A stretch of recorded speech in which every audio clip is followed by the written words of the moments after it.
know now that government by organized money is just as dangerous as government by organized mobs.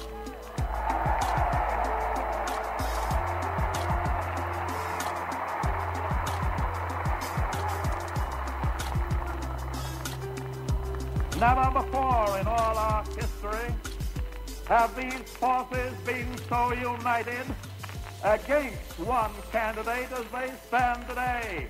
They are unanimous in their hate for me, and I welcome their hatred.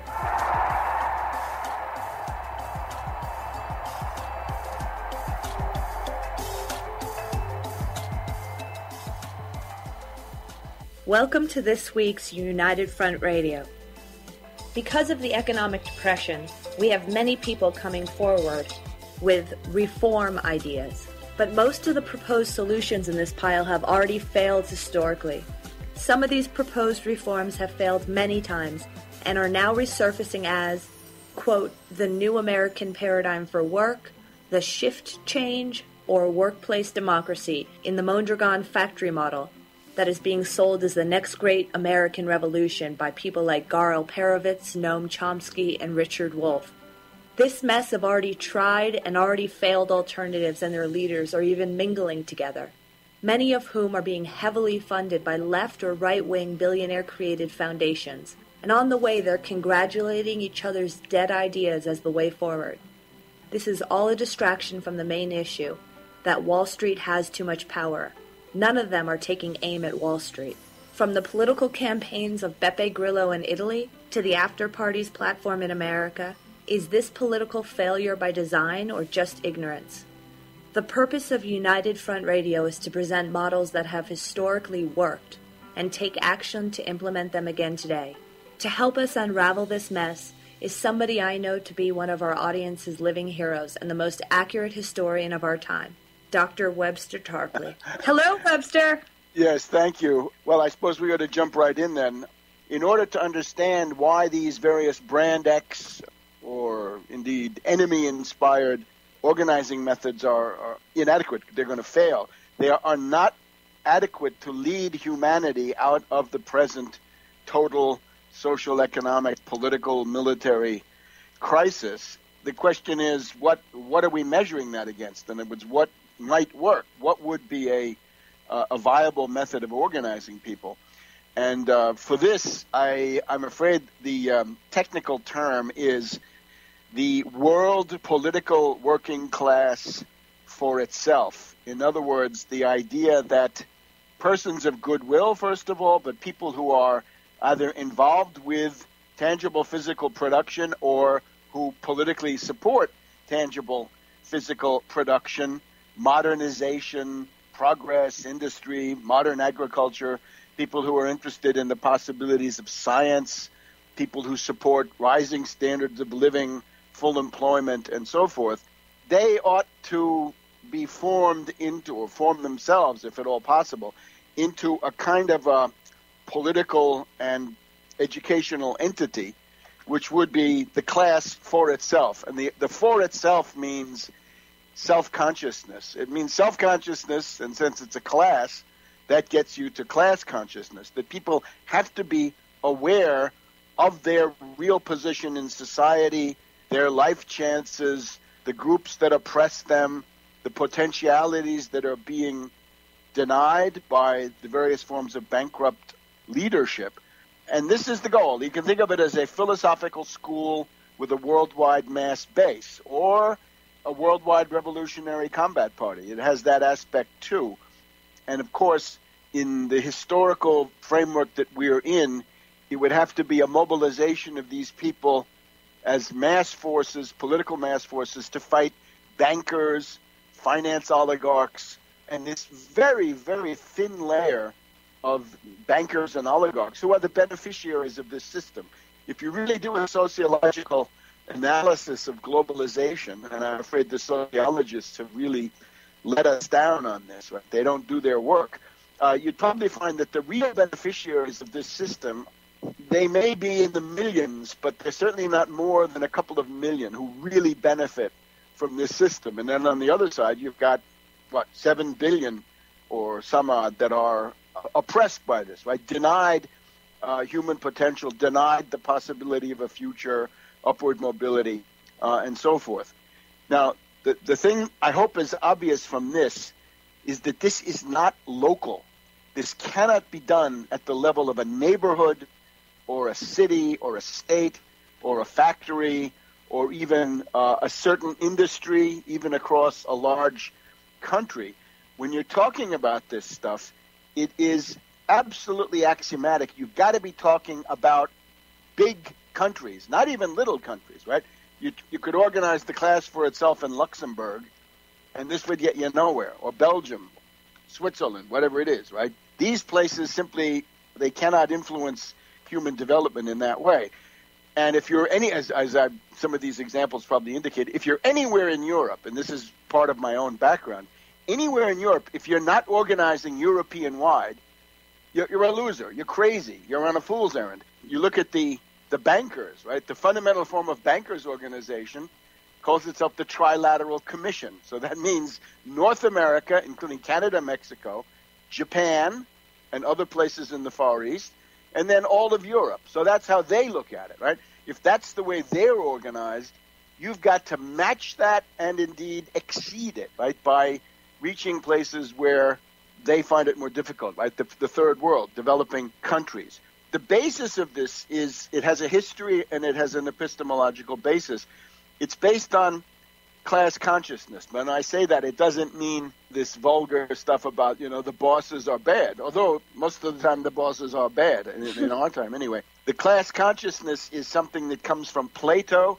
You can see it in Plato's 7th book of the Politeia, right, of the Republic, where he tells you about the problems of oligarchy, the problems of tyranny, the problems of mob rule, because those are also present, right, how they often lead to tyranny. So Plato would be one important source, and then Machiavelli, and especially Machiavelli of the Discourses, where he writes about the few, right, and how the few always act to protect the few. And the problem of designing governments is to try to check this power of the few. So certainly we've come a long way, right? Since about 1310, we've had the evolution of the modern nation state, a very long period of gestation, but we have it, and it's already under heavy attack. The choice, of course, in that area is empire or nation state, and otherwise it's going to be chaos. And the democratic republic, right? The representative democracy, the U.S. Constitution. These are all big forward steps. But what we find is that it's going to take another agency. It's going to take something which is political and it's epistemological. In other words, it represents a point of view philosophically, but it also then wants to intervene in struggles, frankly, right? In the efforts of people to better their situation. So the general idea is a worldwide united front, right? We can't necessarily tell everybody, abolish the organizations you're in, forget your party, forget your union, forget your church, right? Whatever it is, or other organization. But if you're in favor of the massive increase of world economic production, especially in the form of infrastructure, if you're interested in science, you could imagine the worldwide class for itself would be a force that would contribute to planning and carrying out space exploration, to directing or influencing the course of biomedical research, right? Planning the various attacks on dreaded diseases. And then you have the other question, energy, right? High energy physics, right? Where there's something in this direction going on in that ITER program, right? The thermonuclear fusion power in the south of France. People can look this up at iter.org.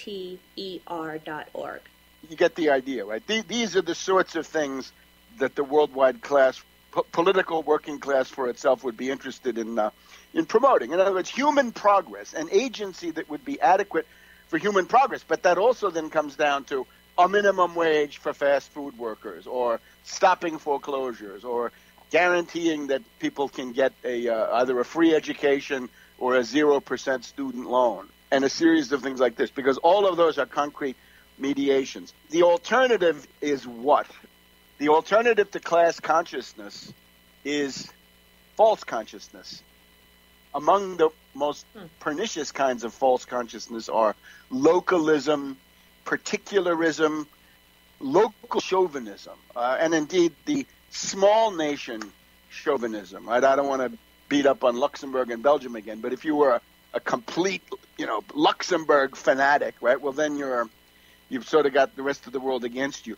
And in particular, questions that leftists used to be interested in, right? Alienation and fetishism.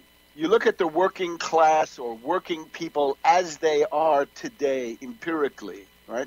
What you find is that they're fragmented, they're manipulated, they're chock full of enemy ideology, they've been manipulated by psychological operations, right? PSYOPs, MK operations, mind control operations by intelligence agencies, and they're in just a confused, pragmatic, fragmented situation, which means they don't get the work done, right? They're impotent, right? They're an easy mark for the ruling class, especially around the question of money. Money is one of the main focuses of human alienation and fetishism. The idea being, you hear people say, well, our country doesn't have enough money to do that. Well, of course, any central banker knows you can print all the money you want. You can generate unlimited amounts of credit anytime you want if you're a central bank, at least within certain limits. What you're really saying, if you don't have the economic power to do it, you're really saying we don't have enough human labor of the right kind and the right number to do that. So what has happened is the productive power of mankind has been stripped away from the individual person or group, and it's been projected onto what? Gold, Bitcoin, or the dollar, the euro, whatever it is. And money, of course, it's a necessary mediation, and I'm not recommending an economy without money, but you have to remember what it is, right? Money is simply a political fiction. It's a way to distribute things, and it's a way to move productive resources. The other way to do it, of course, is a planned economy, right? You can have a state planning agency that does it, and you can even do it without money. But that has been tried, and that is not as effective as using money in a political way to get things done. But that's a kind of fetishism. So if people tell you, we don't have the money for that, well, what you're really talking about is labor power. So manpower, or human labor, I guess, in a more modern way to put it. So now, if that's some idea of what you're trying to do, right? Mm-hmm. If that's understandable, what's wrong with the competing methods? And let me just say, as a preface to all this stuff, the idea of secessionism, or breaking up the levels of national unity that have been attained so far, right? 19th century was a great time, right? The U.S. consolidated as a nation state, Canada, Italy, Germany, you go around the world, right? Switzerland, all kinds of places emerged as nation states.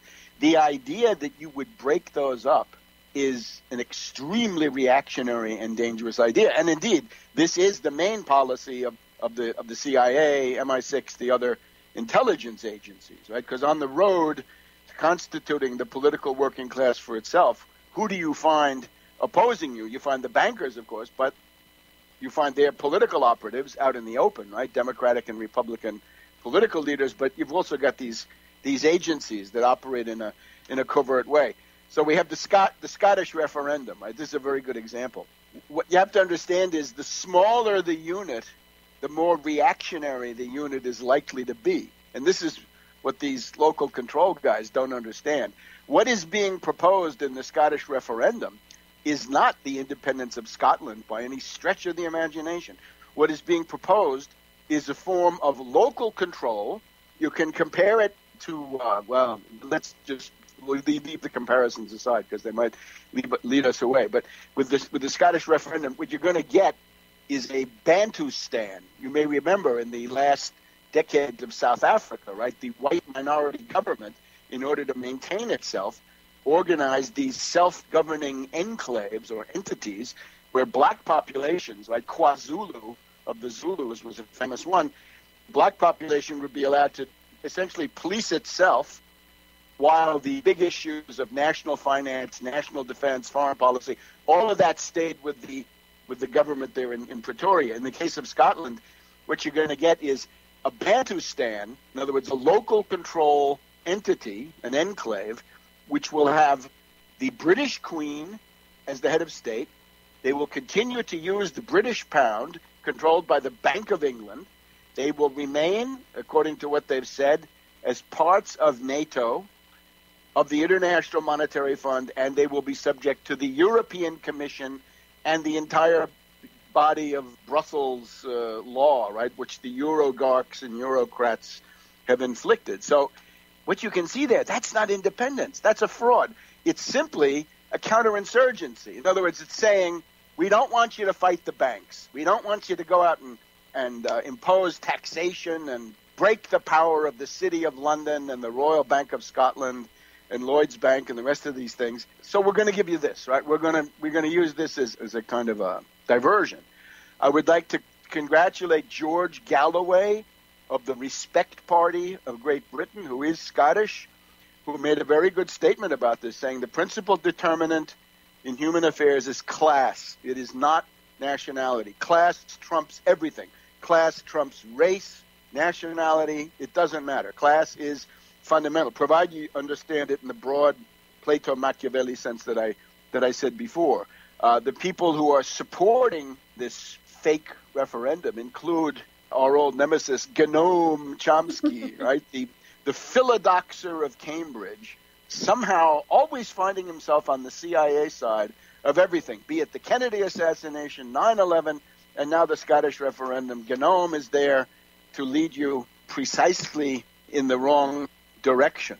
I urge people to vote no and to do so with great scorn. The other thing about it is this will be a kind of a barometer of how crazy British intelligence really is, because this is insane, right? Scottish independence is a piece of insanity. If they go through with it, it means that they are willing to do just about anything. I would point out that in the summer of 1914, in July 1914, right, between Sarajevo and the shooting starting, the main political issue in Great Britain was not should there be World War I, although that was going on in the background. The main thing that people could see was, should Ireland have home rule? What's being proposed for Scotland is really a kind of home rule. This almost led to a civil war, right? Because the Ulster men of Northern Ireland did not want this. It was going to be home rule for the Catholic Southern Irish counties. And this also, it almost led to a civil war in Great Britain. So again, if you think about the First World War, 1914, the British are tampering with their counterinsurgency structure. And now again, right, does this mean that the British intelligence is crazy enough to start World War III? I mean, they could start. They have nuclear weapons. They can start World War III anytime they want. The other thing, which I think is more likely, a worldwide orgy of secessionism and chaos. That's what they're going to have, right? You can see there's a bunch of kooks around Venice who are talking about the independence of Venice. There's a bunch of Catalonians, right? You got to remember, Iberian Peninsula, the British have been fomenting independence movements against Spain since time immemorial, right? Since Charles V and Philip II in the 1500s. So the Catalonians, right, praised by George Orwell, the Catalonians are up. And then, of course, our Confederates and neo-Confederates, racists, white supremacists, and all the rest, right? The Cloven Bundy set will be coming out, right, with full program. And if Scotland can do it, we can do it.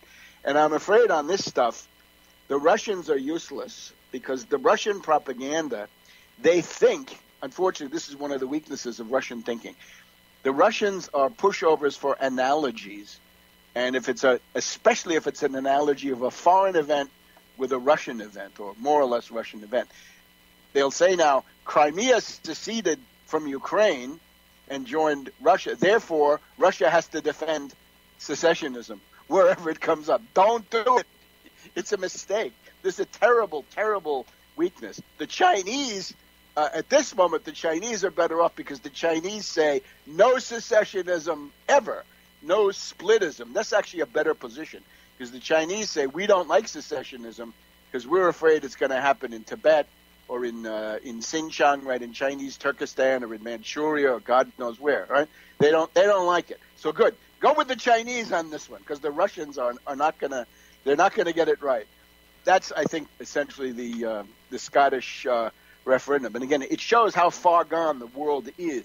You're going to see all of these secessionist vermin come crawling and creeping out of their despicable caverns and holes and say, well, if the Scots could do it. Because it's basically a symbol that the British want to go ahead and break up the nation state. Got to remember, the British use Britain as a show window for the policies they wish to inflict on the world, right? The most recent famous case is Margaret Thatcher and her primitive, cruel, asset-stripping, anti-development economics. They put her in there in Britain, and then they used that as an export product to inflict stupid Reagan and Reaganomics on the U.S., right? All that stuff was essentially pioneered by Thatcher. So that's what they're doing. So I would say to the Scots, don't let MI6 do another experiment on your flesh, because you're going to be the losers, right? This is going to be a bad, bad deal. In America, on the right, we have this move for secessionism, and on the left, we have localism. Yeah, we have localism. Yeah. The end result is the same. There's this popular idea among activists that the era of work is over. We often get this. And people like the After Party are suggesting a mandatory minimum income. And I was wondering if you think this is British intelligence to usher in neo-feudalism. Sure. Here's the problem, and this is what leftists generally have a hard time with, is that before you can have distributive justice, right, before you can distribute things, wealth has to be produced. First produce wealth, then think about how you're going to distribute it. And I am absolutely in favor of distributive justice, but this is no way to approach the problem. Production, the massive increase of production in all areas of life, and especially the modernization of infrastructure, right? If you don't have that, you're simply talking through your hat. Let's go to one of the leading fakers on the scene, of course, Beppe Grillo of the so-called Five-Star Party of Italy. He's a washed-up, no-talent comedian who has been talking about precisely this, right, that work is over and that there should be a guaranteed annual income. The problem is he doesn't do anything about this. It's very interesting. Grillo's party got about 25% in the Italian elections back in February of the previous year, 2013. So he got into power. He got a significant number of deputies and senators, and even regions that he controls. What has he been able to do, especially at the national level? Nothing. Mm-hmm. Because, like Hitler, Grillo's position is he will not join any government unless he's the prime minister, and everybody's got to keep giving him votes of confidence. He is now largely discredited. You have to also look behind these things. Like, where does this come from? Is this a spontaneous growth? Well, you may be interested to know that Grillo was endorsed by Goldman Sachs, the same Goldman Sachs executive, a real pig, who coined the term pigs, right? Portugal, Italy, Greece, Spain. That same guy went on record before the Italian election of February 2013 saying, Grillo is the man. The U.S. Embassy, the U.S. ambassador over there, Thorne, a close friend of John Kerry, right? Both of them skull and bones at Yale, also endorsed Grillo. So does this sound radical, dear friends? Right? I think even Michael White, the chair of the After Party, works with Beppe Grillo in this. He attended the Waffa Day. Right. He attended the latest Waffa Day in Genoa last winter. Right. So this is an international cartel of fraud. And with Grillo, here's the problem with Grillo right now. Grillo is a sock puppet. Grillo is simply a comedian who reads his lines. He doesn't write his lines. There are some comedians, I think, you know better than I do, who actually write their lines. But Grillo is not one of those. He's got to get it written for him. And the guy who does the writing for him is this guy, Casaleggio. Casaleggio, he was part of this Casaleggio Associates. One of his colleagues there was a guy called Sasson. And this Sasson was a member of the U.S. Chamber of Commerce in Italy. In other words, a colonial, imperial entity, right? Something which is up to its neck in the strategy of tension and all kinds of other things in Italy. Ultimately, also with the Aspen Institute behind that, according to some Italian writers, the Bilderberg Group. So the Bilderberg Group, Aspen, and the U.S. Chamber of Commerce influences on this Casaleggio operation, which writes the lines for Grillo. Isn't that interesting? Isn't that radical, dear followers out there? Casaleggio is now sick, so he cannot continue to write all the lines for Grillo. And there is a crisis now in the Grillo movement because this sock puppet is taking over. Why Grillo, though? He's such an unappealing character. How did he get? Yeah, he's sort of an anti-hero, right? You think about Italy, right? Italy, glamour, beauty, class, right? And here this frumpy, hairy, ugly guy. I think it's to degrade Italy. You know, it was often written that the average German had an idea that Hitler was personally repulsive, and that just putting Hitler in power was already a step towards degrading the German people and breaking their spirit. The idea that you get Grillo on television all the time as a great authority, right? It's a degradation.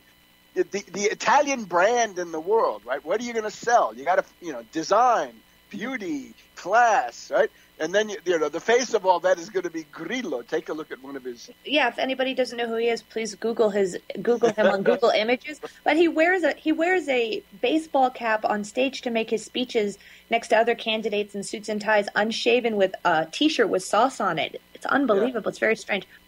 Could we say more generally, though, that maybe the appeal to some of this stuff is pessimism or is defeatism, whether you're talking about secession or whether you're talking about, this local rule or home rule? It's that people are giving up on the possibility of ending globalization, or they're giving up on trying to reform the EU, and so they're just trying to appeal to that impulse in people to just give up, do something as local as possible, and just stop fighting. I would just say the way most people are going to see it is not at this level of abstraction. Most people would not say, let's go out today and try to end globalism. But the idea is, I don't see any progress in my life. Economic conditions are deteriorating, cultural conditions more and more barbaric. The society doesn't go anywhere, right? If the U.S. had taken the $700 billion of the Obama stimulus and built a large maglev railway system, right? We've now got a Japanese company, of all things, coming to say, we're going to build a maglev from Washington to Baltimore so Americans can see it and know that there's something better, and then that will generate demand for our Japanese technology of the maglev. So the average person, they've been down so long, they don't know what up is. They don't know what to fight for. The Grillo people are highly alienated, right? People whose personal associations are minimal, who spend a lot of time as computer programmers and things like this. And Grillo then kept them atomized. That's the other thing. Grillo never had a party congress. He never created locals, right? An Italian party used to have, in Rome, right? The Italian communists were a section in every neighborhood, a local office in every neighborhood, and then they'd have a city federation, and then they'd be there at the province, at the region, nationally, right? Internet. With Grillo, there's none of that, right? They're only sitting there in their isolation, voting, allegedly, on things through his website, and nobody knows who's voting, and nobody knows how he's fixing the vote. And then, of course, he's a loser, right? In the European election a couple of months ago, Grillo gets out there and he says, okay, gang, we're going to win big. We're going to take it all. I'm going to become prime minister. We're going to get more than 50%. And then, of course, and Italians, if you don't, you should go to hell. And he lost. He lost 5%. I compared this to Hitler, of course, in 1932, right? Hitler did very well in the elections in the spring of 1932, but by November 1932, Hitler also, the Nazis suffered losses in that November election, right, which made a lot of bankers scared because they thought the movement would collapse. So I think certainly with all the stuff that I'm saying, Grillo is on his way towards collapsing. And remember, the thing that he's built around perhaps more than anything is no infrastructure, no great projects. Don't build railroads. Don't build electrical grids, right? Don't build the bridge from Calabria to Sicily to Tunisia. Don't do all the obvious things. In other words, if we look at this from our point of view, right, Franklin D. Roosevelt, WPA, PWA, TVA, the way you get out of a depression is huge public works. Grillo is the opposite. He says, no, never. We're still living on that infrastructure. Sure. This is the alienation. In other words, you get people who are proposing things that will lead to their own death or their own immiseration, maybe, and they're incapable of seeing it in cause and effect, right?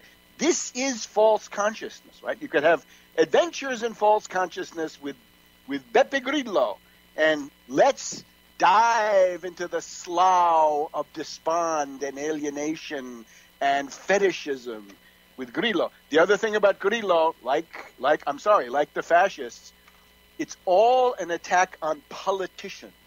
That politicians are corrupt, politicians steal money, politicians live better than you on your tax money, and who gets a free ride much of the time? The bankers. The bankers.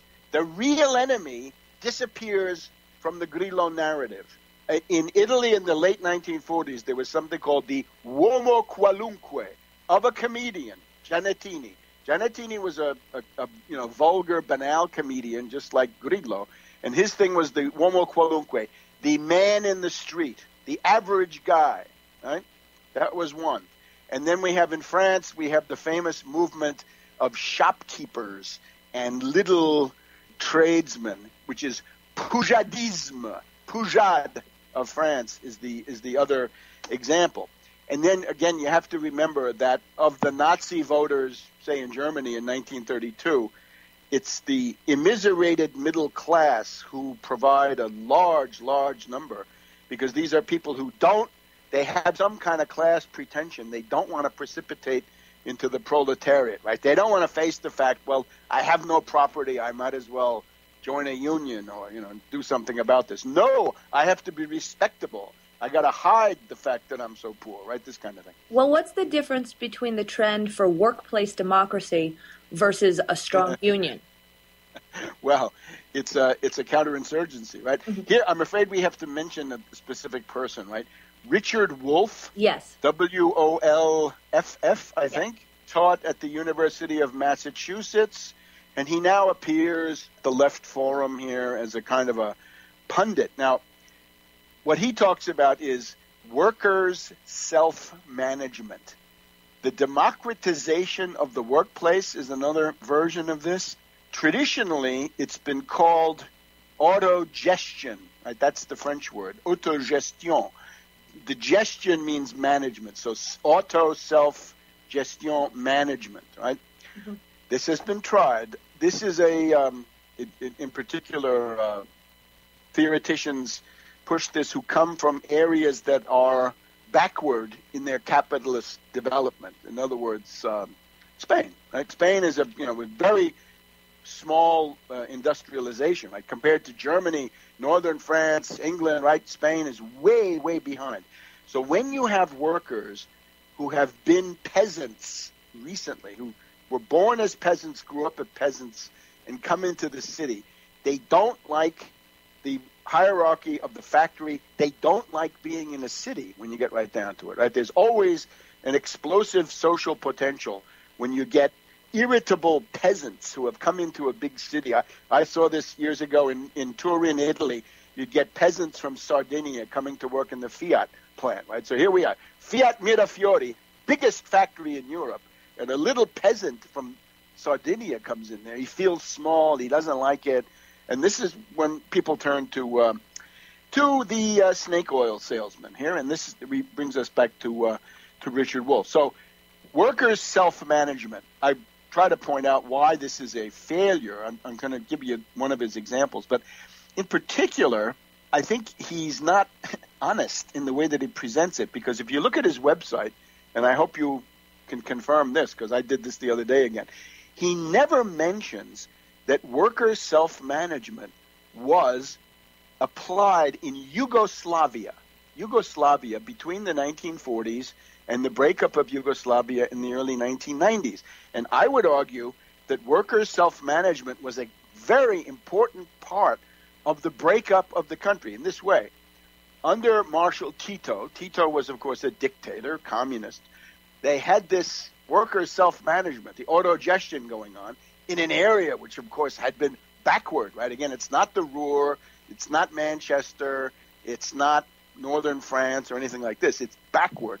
So a lot of peasants, and they, appeal this idea of the self-management. Once Tito had died and the dictatorship blew apart, right, with the collapse of the Soviets and nearby regimes, the country flew apart. In other words, everything then became a very ugly kind of nationalism, right? Murderous national feuds came to the fore. And what you see then is that they'd been so focused on their little local factory that the idea of a nation had gone out the window, right? Or the idea of, larger forms of cooperation, Yugoslavia had gone out the window, right? There was nobody was willing to fight for Yugoslavia, right? Once this had all ended. Now, specifically, the one example, that's the example Wolf does not give. If you go to his website, rdwolf.com, there's a search bar there. If you put the word Yugoslavia in the search bar, you'll never find anything about Yugoslavia. Yeah, which I think if you go to I've been checking the Wikipedia pages. If you look up this autogestion self-management, they do give you some examples of where they claim this has been tried, right? So they at least put Yugoslavia on there, but Wolf does not. So this is why I say, maybe mixing the metaphor a little bit, he's not the Cadillac of left-wing economists. He's the Yugo of left-wing economists. Yugo, of course, being a not-so-great car. It was a third-hand knockoff of a Fiat 124 from Italy. So this was not a great car. So he's the Yugo of economists. Now, the example is... And Noam Chomsky's in the passenger seat of the Yugo because he's right there with it. He calls it anarcho-syndicalism. Yes, anarcho-syndicalism. He does refer to autogestion. That's exactly what it is. Anarcho-syndicalism. And again, you find this especially in Southern Europe and especially among people who are peasants. Now, the idea that we here in the United States should attempt to revert to an anarcho-syndicalist mentality, I think this would be awful. You're right. Noam Chomsky is riding shotgun in the Yugo with Richard Wolf. Well, these guys like Noam Chomsky, Gar, Alperovitz, and Richard Wolff always say the same cliches that Washington is broken or the workplace is broken, and the main issue is forming the concept of capitalism. But you're also going to hear Washington is broken, that language you're going to hear out of the mouths of the Koch-funded candidates like Ben Sass, who were fighting in Nebraska. They never take aim at Wall Street. All Wall Street politicians say that the government is broken. Right, Washington. My answer to that is Wall Street is broken. The government would be okay, but Wall Street is broken, and it's sucking in all the... Well, that's the same thesis of Richard Wolff and Noam Chomsky. Washington is broken. Yeah. Let's focus on Wall Street, gang. Huh? That's, again, it's just like with Grillo, right? Where's the attack on the bankers, and not just a verbal attack, but where's the proposal to hit them in the labanza, right? To cut them down to size, to tax them, to regulate them, and make sure that it's a way that's going to help people. Richard Wolff is a great troubadour of the phrases of something called Mondragon in Spain. Now, Mondragon is what? Mondragon is a town in the Basque country. So it means northeast Spain near the French border, right? Near Bayonne, Hendaye, these places, right? The Basques, right? So this of course, has been the location of this ETA, right? Harry Batasuna, the independence movement of the Basques, need I say, sponsored by the British from time immemorial. British not necessarily doing a whole lot with it directly today. We don't know, right? You don't hear much about this, but just that's where it came from. So Mondragon is also a company. And Mondragon is, they have several thousand employees. And this is supposedly an example of a self-managed entity, right? It's an autogestion company. Now, I would just like to cite a scholarly study here. The only scholarly study in English is called The Myth of Mondragon, Cooperatives, Politics, and Working Class Life in a Basque Town by Sharon Kasmir. It's SharrynKasmir. Now, this lady is the professor. I think she teaches in the New York SUNY State University of New York system. I'll check that. This is somebody who went into it with the idea that the self-management system, and she started her research, right, is the answer to the predicament of modern humanity. And her finding is that it's not. In particular, she points out the workers of Mondragon are more passive, more apathetic, more listless, less mobilized than workers in similar companies in similar places who have a union and there's a clash, right? In other words, there's management and there's a union and they fight. At least sometimes they fight. You know, when the contract comes due or to get a contract, they have to fight, right? Mm-hmm. Whereas at Mondragon, they have these factory councils, which are management and labor together, supposedly discussing what's going to be done. But as this lady Kasmir, Professor Kasmir points out, the management methods at Mondragon are not materially different from other similar companies that are supposedly, old-style capitalists. They still operate, say, under the European Central Bank, under the European Commission, under the euro, right? Spain has had this terrible economic collapse. This self-management has not made any difference. And indeed, one of the big parts of Mondragon has just gone bankrupt in the last 6 or 9 months. And this is called Fagor, Fagor. Fagor was the kitchen appliance division of Mondragon. And it went bankrupt, and it has now been liquidated. And that's a couple of thousand jobs that are kaput. They're gone. And the interesting thing was there were demonstrations in Mondragon by the workers of Fagor, in other words, part of this conglomerate, self-managed. The Fagor people were there saying, hey, Mondragon executives, save us, merge with us, arrange us a loan, do something. And the answer was nix. There was no help for them. So what does this say, right? Is that working class solidarity? Is that the best we can do? Does that seem to be leading the world out of anything? I would urge people, take a look at this Myth of Mondragon by Sharon Kasmir, and you will see the inherent bankruptcy of what Richard Wolff is proposing. And again, he won't tell you about the Yugoslav experience. The Yugoslav experience is that widespread adoption of the worker self-management method leads to a bloodbath, to a civil war with horrible atrocities, concentration camps. Now, that probably wouldn't happen everywhere, right? This was superimposed on a, mosaic of already existing ethnic conflict. But certainly this is no model. And then there's Mondragon. That looks like a failure. I believe Professor Wolff is associated with the praise of the Legge Marcora. This is extremely obscure, so you have to bear with me. Now, here we are in Italy in the 1970s, and there was an Italian politician by the name of Marcora, and this is a funny coincidence because I knew Marcora. What I was trying to do was, along with the political movement I was in at the time, was to organize Italy to declare a debt moratorium and escape from the International Monetary Fund system. And on this basis, I went to see the guy who was at that time the Italian agriculture minister, Giovanni Marcora, Marcora, and he was not willing to do anything for this. But it turned out that in 1972, this same Marcora he had sponsored a law which goes something like this. If you have, I believe it's 10 unemployed people if they get together and form a kind of consortium, they can ask the unemployment office to pay them their benefits for a year in advance, with the idea that they're going to form a business which would presumably be self-managed.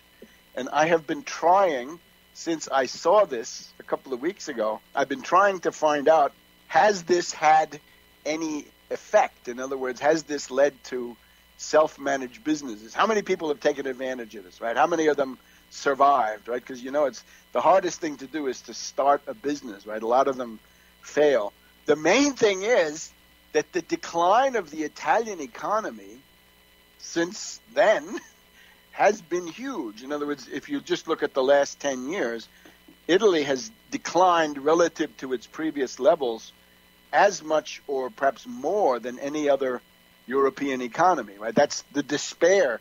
The despair that gave birth to Grillo is precisely this, right? That there's economic degradation. So I think I'm on firm ground in saying that the Legge Marcora has had absolutely no effect in propping up the Italian economy or slowing the rate of depression or anything of the kind. And this guy, at the time, he was so... I don't want to go into his agricultural policies. The word was that his agricultural policies were based on manure, but we used to call him Maporca. He's not Marcora, but Maporca.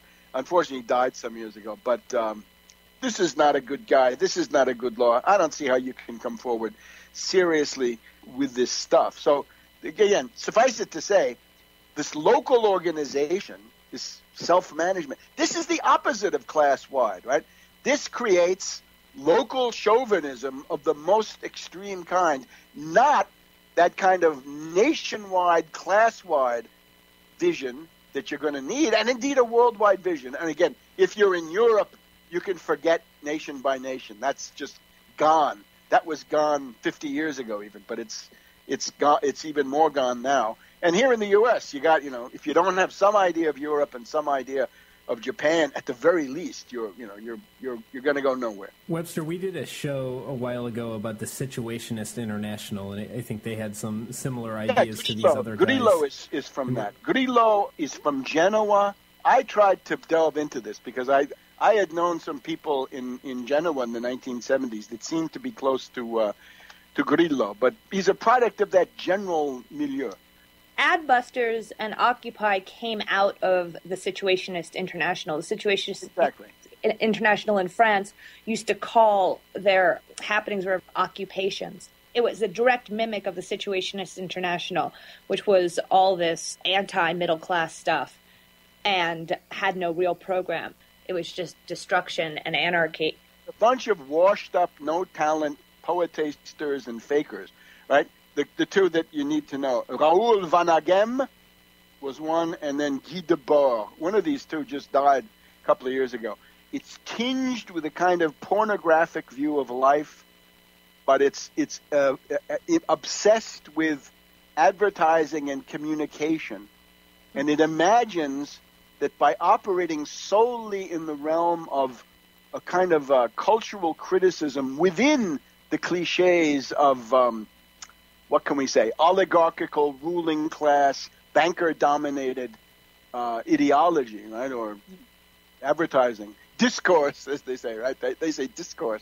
You told me about this Gallegos. Let's talk about Gallegos, the after party, okay? Mm-hmm. So among the American analogs or admirers of Grillo and all of his degradation, we had this after party, right? And, of course, I understand that they envy us, right? That the Tax Wall Street Party and the United Front Against Austerity, we fight, we have demands, we have candidates, right? Mm-hmm. Remember, Frederick Douglass said, power concedes nothing without a demand. It's very good advice, much better than these situationist fakers. But now, Gallegos, I found this was just pathetic. This was the petty bourgeois vision in its pure form, right? The petty bourgeois... Again, this means the old petty bourgeoisie would be a lawyer, a doctor, an editor, somebody sort of in the middle, not a huge industrialist, not a factory worker, not a farmer, but sort of in the middle. The petty bourgeois wants the banks and the big corporations to get along with the workers, right? They don't want to be caught in the middle of strikes. They want social peace on the basis of what they call a kind of a compromise program. Except when you look at the compromise program reflects the interest of the petty bourgeoisie. And now, because of the atrophy of production in our society, the petty bourgeoisie is quite large. The New Deal created a middle class, which was the numerical majority of the whole society. But a lot of them have now become non-productive. And when you're non-productive, there's a danger you're going to become, parasitical. So here's what Gallego says. He wants the political parties to cooperate. Can't we please get along? And then he says, don't get sucked into politics. My God, we're here to do politics. And he says, remember, the rule always was keep religion and politics out of it. He actually says this. No religion, no politics. Just so the audience knows, guys. Only business. You got to do it as a business model. Well, that was Romney, right? Romney said, elect me, I'll run this place like a business. And man, that would have been something. Just so the audience knows, Jeff Gallegos is the one candidate that the After Party has, and you can find his... And he's not a candidate. He says, I'm not on the ballot. I'm not going to try to get on the ballot. I have no relation. He's just somebody they put up there to say, guess what, I'm a candidate, right? I think he's a candidate for some other... On YouTube, under the After Party's propaganda pitches, they say, check out the Tax Wall Street Party. They actually have candidates. You talked earlier about Micah White, who is the guy that went and spoke at the Vafa Day or Vafa Festival. His big dream was he's going to move to this rural town in coastal Oregon and basically take over the town and run, community soup kitchens and all this stuff. And I guess that didn't work out because you never heard of it again. But just these people, they seem to have money and support, but their ideas are just absurd. I can't imagine anybody being attracted to this stuff, but it's kind of thrown out there to just dispirit anyone who might want to get re-involved in whatever Occupy Wall Street was. Well, in this great time of economic crisis, their number one platform point is indigenous rights. And every indigenous person that I've ever met wants the same opportunities as an educated white person in America.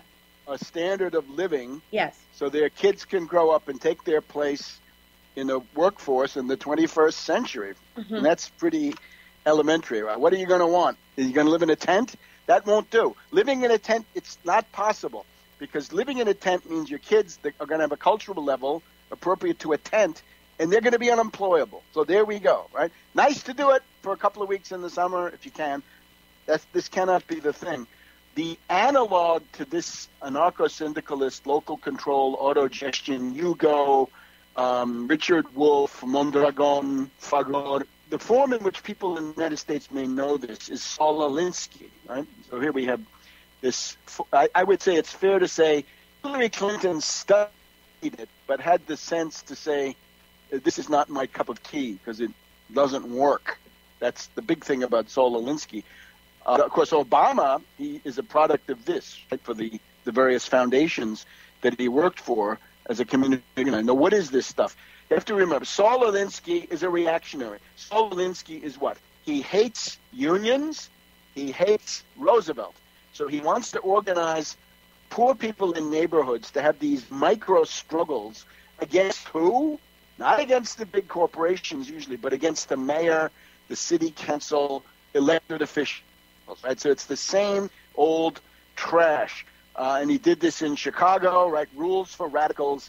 Rules for Radicals has been keeping Limbaugh and Hannity and these people going low these last 5 or 6 years since Obama's been around.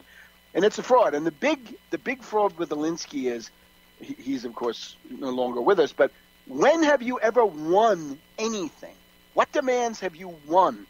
The idea of this stuff as counterinsurgency, as a way to demoralize you, to disorient you, to sink you in despair, something highly relevant, right? As the years go by, these Saul Alinsky local control groups, right? You got to remember, some of them come from Newark, New Jersey in the mid-1960s with Tom Hayden of the Students for a Democratic Society. In other words, local control has been around for a long time because foundations were willing to fund it, right? And the CIA ultimately was willing to fund it because that's That's counterinsurgency.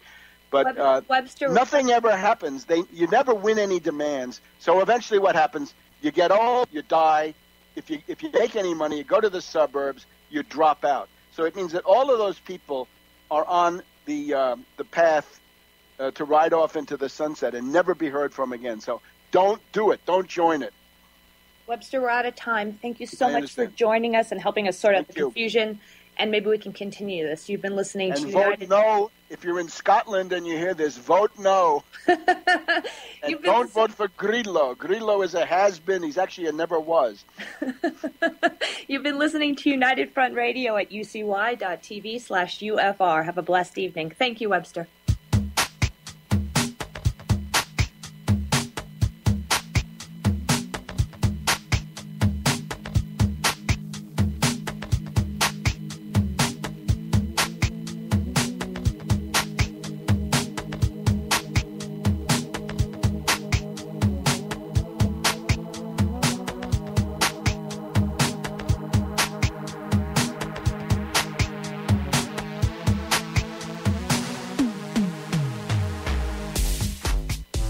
We're sitting down with Michael Scheuer, the man who had served in the CIA for more than 2 years, up until 2004. At one time, he was the chief of the CIA Bin Laden unit. Then he went and exposed how counter-effective Washington's methods were in the fight against terror. He looked at the U.S. through its enemy's eyes. In fact, it's the title of one of his books called Through Our Enemy's Eyes. I'm very pleased to have the chance to interview you, Mr. Scheuer. I'm glad to be here. Bin Laden is gone. Who is Washington's number one enemy now?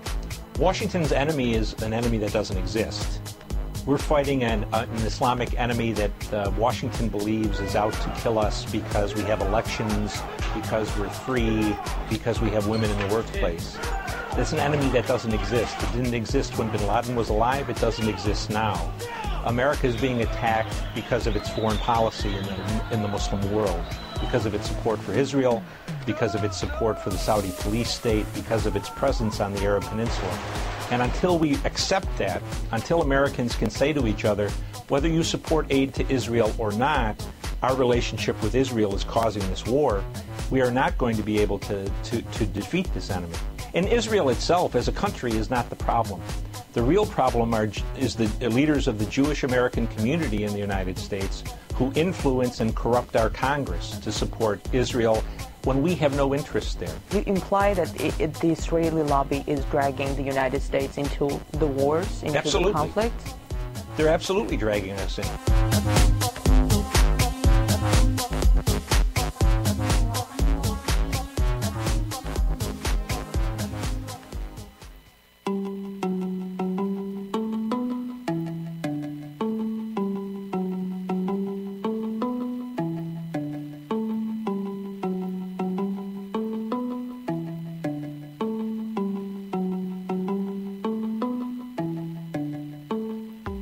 About 10 days after 9/11, I went through the Pentagon and I saw Secretary Rumsfeld and Deputy Secretary Wolfowitz. I went downstairs just to say hello to some of the people on the Joint Staff who used to work for me. And one of the generals called me and he said, "Sir, you got to come in. You got to come in and talk to me a second." I said, "Well, you're too busy." He said, "No." He says, "We've made the decision. We're going to war with Iraq." This was on or about the 20th of September. I said, "We're going to war with Iraq. Why?" He said, "I don't know." He said, "I guess they don't know what else to do." So I said, "Well, did they find some information connecting Saddam to Al-Qaeda?" He said, No. He says, "There's nothing new that way. They just made the decision to go to war with Iraq." He said, "I guess it's like we don't know what to do about terrorists, but we've got a good military and we can take down governments." And he said, "I guess if the only tool you have is a hammer, every problem has to look like a nail." So I came back to see him a few weeks later, and by that time we were bombing in Afghanistan. I said, "Are we still going to war with Iraq?" And he said, "Oh, it's worse than that."